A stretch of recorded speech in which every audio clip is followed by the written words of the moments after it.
Good morning, কেমন আছেন সকলে? আমি খুব ভালো আছি। Hi, my name is Kabita, welcome to my another blog. আজকে বুধবার, সকাল এখন 7:30 মতন বাজতে যায়। যা গরম পড়ে গিয়েছে, সকালবেলা 7:30টার সময় মনে হয় কি দুপুর 12টা বাজতে যায়। যাই হোক, আজ সকালে রান্না করতে তো একদমই ভালো লাগছিল না। একে তো গরম, তার মধ্যে কিচেনে যেন একেবারে থাকা যাচ্ছে না, দরদর করে ঘেমে যাচ্ছি। তো সকালবেলা ওর বাবাকে বললাম আজকে সকালে কিছু ব্রেকফাস্ট বানাবো না, বাটার টোস্ট করবো। তো তাই জন্য ব্রেড বাটার টোস্ট করে ওর বাবাকে দিয়ে দিয়েছি। শ্বশুর শাশুড়িকেও দিয়ে দিয়েছি ব্রেকফাস্ট, আর ছেলেটাকেও খাইয়ে দিয়েছি। তো হাতে একটু অবসর সময় ছিল কিছুক্ষণ, তো ভাবলাম এই যে সিডসগুলো সেদিনকার মোড় মার্কেট থেকে কিনে এনেছিলাম, সেগুলো দিয়ে লাড্ডুটাকে চট করে বানিয়ে ফেলি। চলুন আপনাদের সাথে রেসিপিটা দেখাচ্ছি।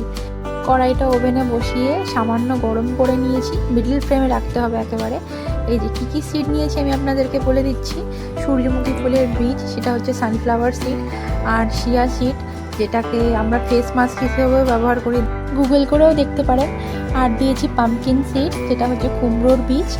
আর দিয়েছি তিসি, যেটাকে আপনার ফ্ল্যাক্সিড বলা হয়। আরেকটা সিড খুঁজছিলাম, সেটা পাইনি বলে তো 5 রকমের মিক্সের একটা প্যাকেট ছিল সিডসের, সেটা নিয়ে ফেলেছি। তো সেটার মধ্যে সেই সিডটা ছিল। এই যে ড্রাই রোস্ট করে নিয়েছি, একদম হালকাভাবে রোস্ট করেছি, বেশি রোস্ট করে নিলে আবার তেতো হয়ে যাবে। এই যে দাঁড়ান দেখাচ্ছি, এক পাশটা দেখুন হালকা একদম, এই যে রঙটা বদলে গিয়েছে, একদম হালকাভাবে রোস্ট করে নিয়েছি, দিয়ে এই যে মিক্সারে দিয়ে দিচ্ছি। তো একসাথে বেশ অনেকটাই আমি করেছি, কারণ 2 মাসে স্টোরেজ করে রেখে দেবো, একেবারে লাড্ডু বানিয়ে রেখে দেবো প্রত্যেক দিনের জন্য একটা।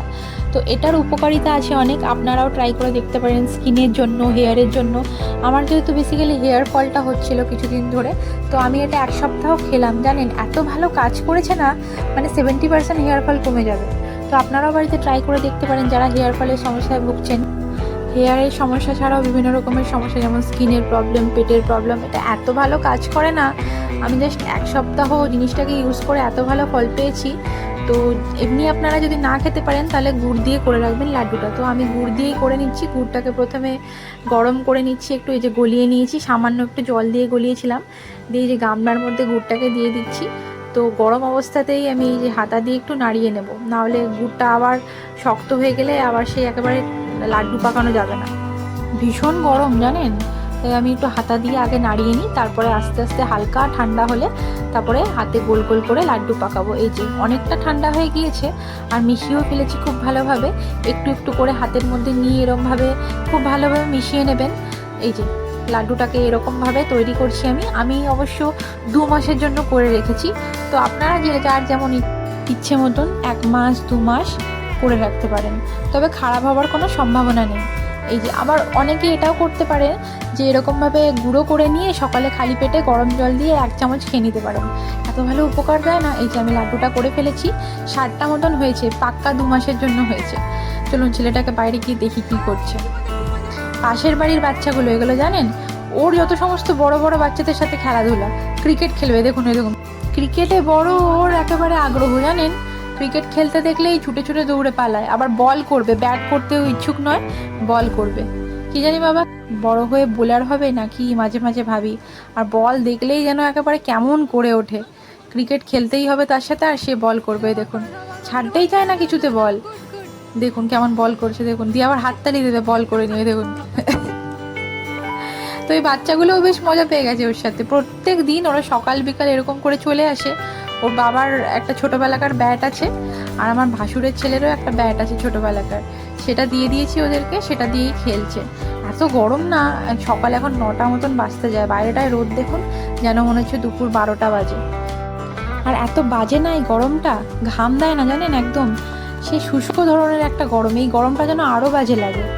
তবে একটা স্বস্তি, বিকেলের দিকে এই দিকটাতে প্রচণ্ড পরিমাণে হাওয়া দেয়, আর আরামদায়ক এই পরিবেশটা আর কি। বিকেলবেলা প্রত্যেকেই এখানে বাইরে চেয়ার নিয়ে বসে পড়ে, আর সামনে তো মাঠ আছে এই খেলাধুলা করার, বাচ্চাগুলোও চলে যায় মাঠে। বিকেলের পরিবেশটা বেশ মনোরম এইদিকে। আর কয়েকদিন ধরে বিকেলে দেখছি একটু মেঘলা মেঘলা ওয়েদারও আছে এই পাশটাতে। ছেলেটা যতক্ষণ খেলছে, চলুন ততক্ষণ চট করে রান্নাটা করে ফেলি।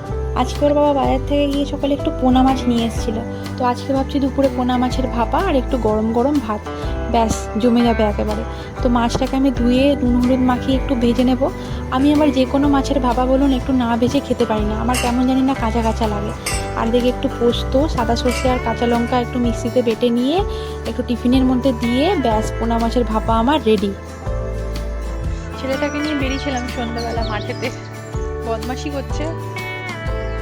বাড়ির সামনেই একটা মাঠ আছে, পেছন দিকে এই যে মাঠটা, ওখানে এসেছিলাম বেটুকে নিয়ে।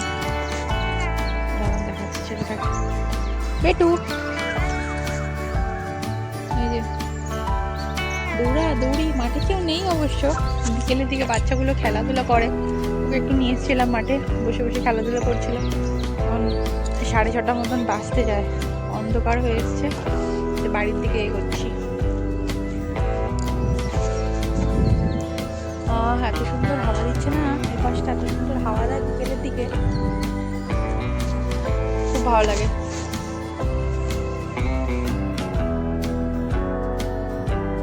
চলুন, বিকেলের ঘোরা আমার কমপ্লিট। ছেলেটাকে সামনের মাঠটাতে নিয়ে এসেছিলাম, এত ভালো হাওয়া দিচ্ছে না, ঘরে যেতে ইচ্ছা হচ্ছে না। গরমকালে তো দিন বড় রাত ছোট, এখন 6:30 মতন বাজতে যায়, এখনও সন্ধ্যা হয়নি, দিন আছে। তো সন্ধ্যা দিয়ে বাড়িতে প্রচণ্ড জোরে খিদে পেয়ে গেছিলো।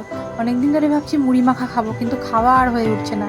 তাই আজকে সকালে একটু বাদাম আর ছোলা ভিজিয়ে রেখেছিলাম, সেগুলোকে ভেজে নিয়েছি, একটু চানাচুর, একটু মুড়ি, আর নিয়ে নিয়েছি কাঁচা পেঁয়াজ আর তেল দিয়ে।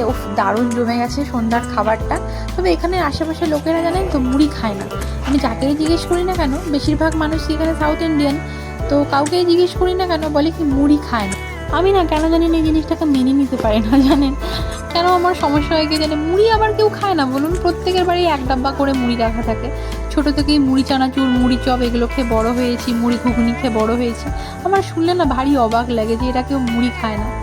তো ছোটোবেলায় তো আমাদের সকালবেলা মা স্কুল থেকে আসলেই এক বাটি মুড়ি, বিকেলবেলার দিকে মানে এগুলো মেখে দিত আর কি। যখন আমরা স্কুল থেকে 4টার সময় ফিরতাম, তখন এক বাটি মুড়ি চানাচুর বা মুড়ি চপ, এটাই ছিল আমাদের খাবার। আর বাঙালির মুড়ি মানে তো জানিনি, যে কোনো পদের সাথে ছক্কা মেরে দেবে, সে মুড়ি ঘুগনি বলুন, মুড়ি চপ বলুন, মুড়ি চানাচুর বলুন, বা যাই হোক জল মুড়ি বলুন। তো যাই হোক, চলুন, সন্ধ্যাবেলার খাবার দাবার তো কমপ্লিট হয়ে গেছে। তোর বাবা অফিস থেকে এসে গিয়েছে, ছেলেটাকে নিয়ে বাইরে খেলতে বসেছি। চলুন, আজকের মতন ব্লগটা তাহলে এখানেই শেষ করছি। ব্লগটা কেমন লাগলো অবশ্যই জানাবেন, ভালো লাগলে একটা লাইক, কমেন্ট আর শেয়ার করে দেবেন। পাশে থাকবেন, নিজেও ভালো থাকবেন, অপরকেও ভালো রাখবেন। আজকের মতন তাহলে টাটা।